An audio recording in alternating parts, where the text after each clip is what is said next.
आजच्या आपल्या कार्यक्रमाला लाभलेल्या पाहुण्यांचं स्वागत करण्यात येईल। सर्वप्रथम वल्लभकृष्टी परिवार यांच्यामार्फत माननीय प्रदीप भाई यांचं स्वागत शाळेच्या पर्यवेक्षिका रचना मॅडम यांनी करावं असं मी त्यांना विनंती करते। माननीय प्रदीप भाई।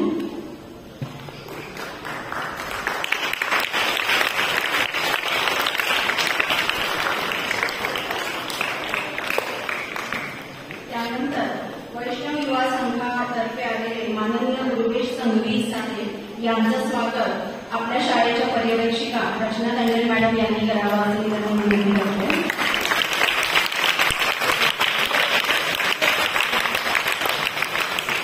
मुंबई गुजराती संघामार्फत आलेले माननीय भावेश मेहता सर यांचं स्वागत गुजराती प्रायमरी विभागाच्या मुख्याध्यापिका चंद्रिका भंडारी मॅडम यांनी करावं अशी मी त्यांना विनंती करते।